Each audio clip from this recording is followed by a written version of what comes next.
return to the harrowing dash cam video revealed in court, showing a semi-truck crashing on that Louisville bridge. The truck hit by another vehicle, the driver losing control. And you'll remember those images, her truck dangling about 100 feet above the Ohio River, then that daring rescue. Well, tonight, the other driver blamed for the crash, now facing charges. Here's ABC's Alex Perez. Tonight, heart-stopping video played in a Kentucky courtroom capturing the crash that led this semi-truck to careen into and precariously dangle over the Clark Memorial Bridge in Louisville.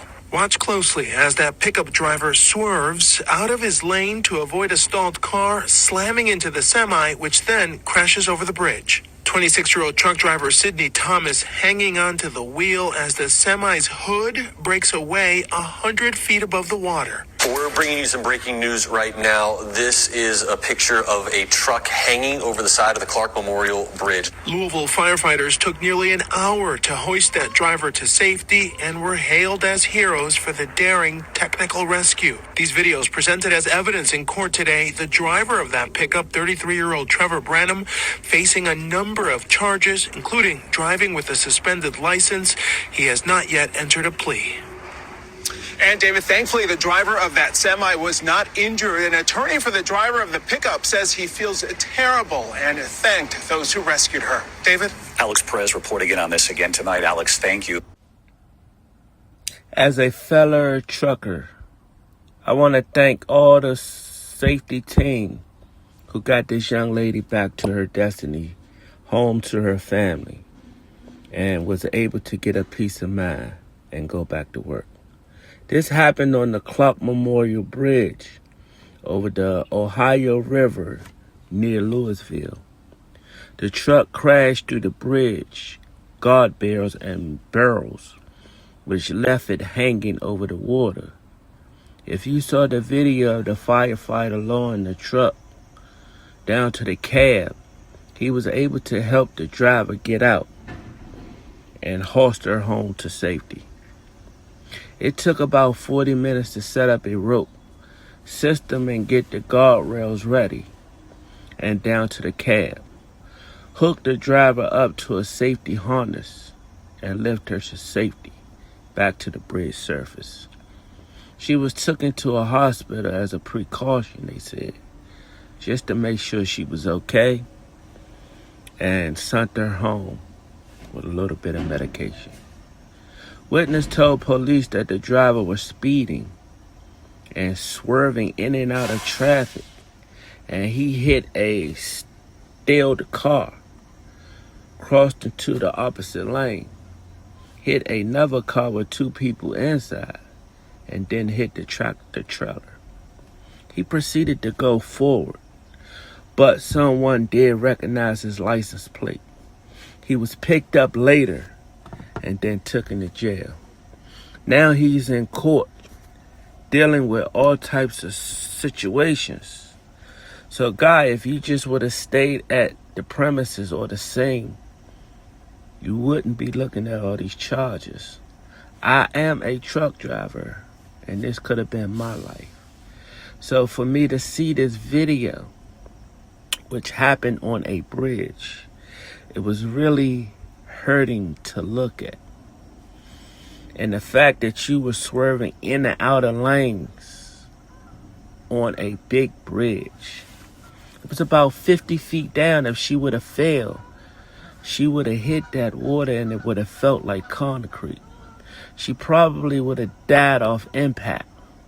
But luckily, her trailer was captured in between the rails. The truck was hanging down like a piece of meat, and this guy took off from the scene. So guys, how do you feel about this situation? But at this moment, we're going to take a brief moment. I want you to listen to what happened and what's going on. So guys, please be careful when you're dealing with truckers, because our lives are very important also. Played a very small piece in a large puzzle, and I contribute all of the success of it to the guys topside and the guys on the bottom who helped make it happen. Do you want me to bring my camera? Hearing from the Louisville firefighter who lifted a Cisco truck driver to safety after Friday's multi-car crash sent that semi hanging over the 2nd Street Bridge for hours. The rescue aired live right here on the Noon Show Friday, capturing the nation's attention all weekend long. This morning, GMA spoke to both our fire chief and the firefighter, hailed a hero during it all. The driver of this semi-truck's lucky to be alive after surviving a nightmare high above the Ohio on Friday. Our video captured the truck dangling off the Clark Memorial Bridge with the driver still inside. And the semi hanging over the edge of the bridge, hanging over the water. Louisville firefighter Bryce Carden seen lowering himself down to pull the driver to safety. She was scared. And she was just, thank God, help me, The risky operation taking around 40 minutes. Firefighter Carden hooking the woman into his harness some 100 feet above the water. Both of them carefully hoisted back onto the bridge. Finally, when she realized that she was safe and she was going to live, she was overcome with emotions, as anybody would be. Investigators say the truck was sent over the edge by a car that crossed into the wrong lane, striking the semi. It is tremendously lucky. If you look at the way that semi-truck kind of threaded the needle of those bridge stanchions, but then ended up getting wedged in there and not plowing through and ending up in the water. Louisville's mayor praising the driver for her bravery and the rescue team for their heroic actions. She is incredibly brave.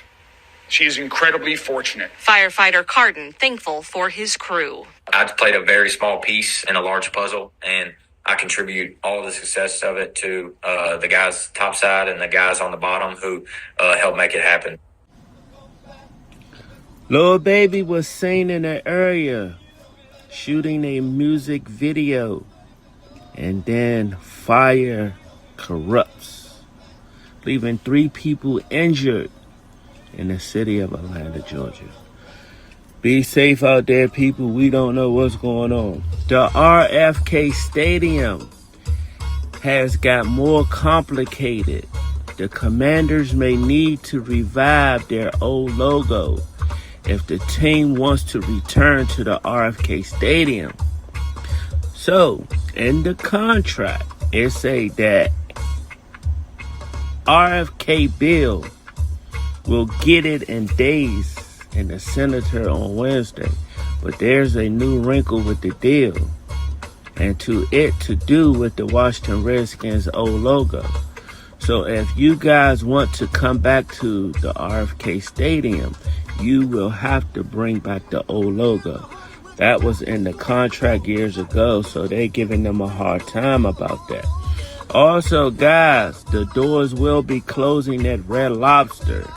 No more cheddar biscuits in Silver Spring, Gaithersburg, Columbia, and Laurel. Red Lobsters are closing the doors. And they say, we apologize to our loyal customers, but we are shutting the doors. Guys, if you are a biscuit lover or cheddar biscuits at Red Lobster, it's getting hard out here, people. They shutting the doors to our favorite places. So you better get your last bites. Take them home and enjoy them. Also, try to get the recipe so you can make it at your own house. A anti-abortion activist, Lauren Handy, was sentenced to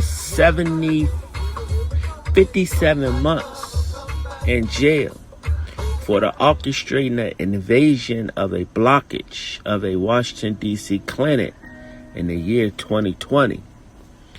She's an activist for abortion, and she was blocking and trying to barricade a clinic in 2020. She just received 57 months or 4.7 years in jail for her well-being or what she has done. You cannot block nobody professional workplace and you are not certified or don't know what's going on with people's bodies. Also, guys, in Washington, D.C., there are bars inside the Giants on Wisconsin Avenue, and it is always packed. People are wondering what goes on in a grocery store to make people want to drink all day? Are you dealing with depression? Do you really sit there all day at a grocery store, at a bar, and get drunk? What is your life is about? Do you do not have a life? Well, what's going on? People is wondering, why are people doing the things they do in Washington, D.C.? If you are from Washington, D.C., you know there's a lot going on. From the go-go music to the party scene to a lot of restaurants opening up and creating new platforms for entrepreneurs. So if you have a great idea and you want to open your own restaurant in Washington, D.C., guys, this is the time. This is the place to get money, to get funded. Whatever you got to do to open up your dream, you can either start in Washington, D.C. or maybe Baltimore. Because there are a lot of black entrepreneurs, and they are doing what they got to do to survive in this economy. So if you do have a plan and you do want to open up a business, guys, get started. Get your loan. Find a building. Location is the key. If you have a great location, your business will do good. But if you're going into business and you have no idea what you're doing, make sure you get a little bit of experience before you enter into these industries, because it's every man for themselves, and they will run you out of business if you do not know what you're doing. But guys, once again, we are a community here at the OG Top Podcast, and we do what we have to do. We come amongst each other and we discuss great ideas. So if you are new to this channel, I want to say thank you. Please hit the subscribe button, or maybe hit the like button, because we are a community and we are growing. My logo, my saying is, we will get you back reinserted in the hip-hop industry. If you are not familiar what's going on in your city, maybe other cities, you can always come here at the OG Top Podcast and we will get you back reinserted. We are a community. I am OG Top. This is my podcast. And I just want to say thank you for listening. But until next time, peace, love. If you do not do something, try to do something for somebody nice other than yourself. Maybe give out a cheeseburger. Maybe give out a Mac chicken. Maybe give out some hot fries or a clean pair of socks. Guys, just because you have it doesn't mean the next person has it. So your gratitude and your blessing will help the next person get motivated. But guys, once again here at the OG Top Podcast, I'm not going to hold you up. Until next time, we are out. Peace.